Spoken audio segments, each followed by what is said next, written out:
Assalamualaikum warahmatullahi wabarakatuh. Perkenalkan, nama saya Eva Oktaviani, semester 7A dengan NIM 837617597. Saya mahasiswi dari Universitas Terbuka, program studi S1 PGSD, Pokjar Genteng A. Video ini dibuat untuk memenuhi tugas mata kuliah praktikum IPA di SD.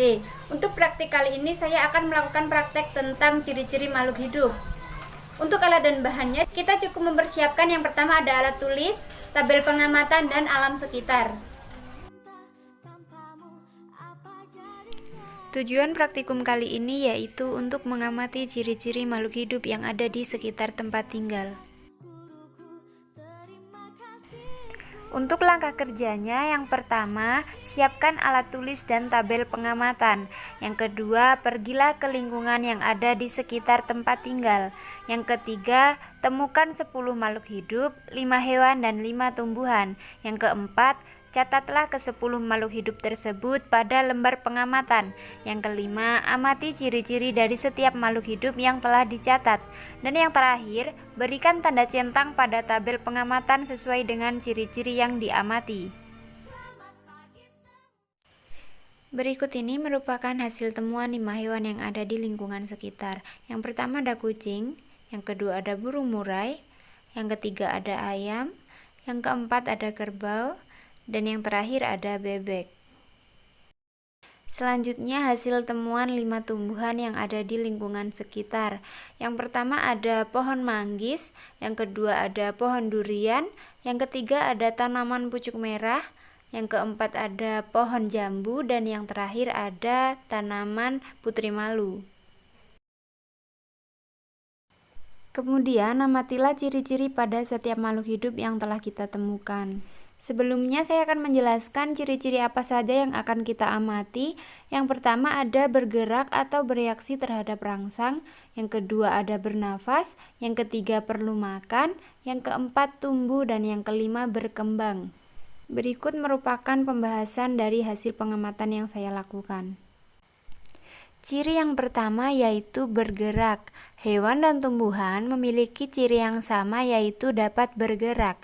Hewan bergerak menggunakan alat geraknya seperti kaki, sayap, sirip, dan lainnya. Sedangkan tumbuhan bergerak karena adanya rangsangan dari luar maupun dari dalam.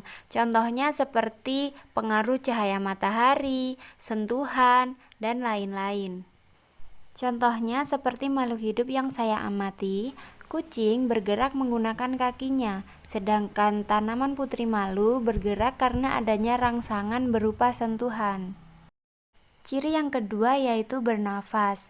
Hewan dan tumbuhan memiliki ciri yang sama yaitu bernafas.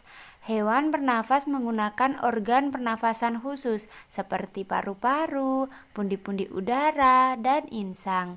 Tumbuhan tidak memiliki organ pernafasan khusus. Tumbuhan bernafas menggunakan stomata dan lentisel. Seperti makhluk hidup yang saya amati, burung bernafas menggunakan 2 alat pernafasan khusus. Ketika tidak terbang, burung bernafas menggunakan paru-parunya. Tetapi ketika burung terbang, burung akan bernafas menggunakan pundi-pundi udara. Sedangkan pohon manggis bernafas melalui stomata dan lentisel yang terdapat pada permukaan daun. Ciri makhluk hidup yang ketiga yaitu memerlukan makanan.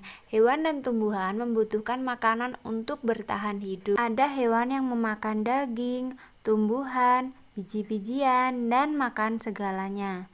Sedangkan tumbuhan memakan unsur hara yang ada di tanah dan membutuhkan air. Seperti makhluk hidup yang saya amati sebagai berikut. Kerbau membutuhkan makanan berupa tumbuh-tumbuhan. Sedangkan pohon jambu membutuhkan air dan unsur hara yang ada di tanah. Tumbuhan mendapatkan air dari dalam tanah melalui akarnya. Ciri yang keempat yaitu tumbuh. Hewan dan tumbuhan pasti mengalami pertumbuhan. Pertumbuhan merupakan proses berubahnya ukuran pada organ makhluk hidup. Dari yang awalnya kecil akan berubah menjadi besar, dan dari yang awalnya pendek akan berubah menjadi lebih tinggi. Seperti makhluk hidup yang saya amati, bebek yang awalnya kecil berubah menjadi yang lebih besar. Sedangkan pohon durian yang awalnya pendek berubah menjadi lebih tinggi. Ciri yang terakhir yaitu berkembang biak. Hewan dan tumbuhan berkembang biak agar spesiesnya tidak punah. Hewan berkembang biak dengan cara bertelur dan beranak, sedangkan tumbuhan berkembang biak dengan cara vegetatif dan generatif. Seperti makhluk hidup yang saya amati, ayam berkembang biak dengan cara bertelur, sedangkan pohon pucuk merah berkembang biak dengan cara generatif atau persilangan. Dari pengamatan yang saya lakukan, sehingga saya memperoleh data hasil pengamatan sebagai berikut.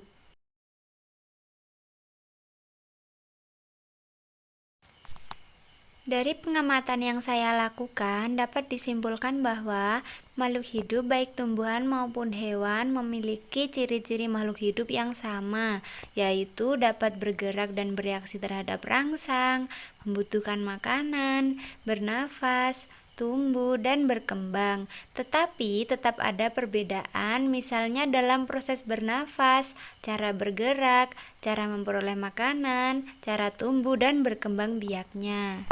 Itu saja yang dapat saya sampaikan mengenai ciri-ciri makhluk hidup.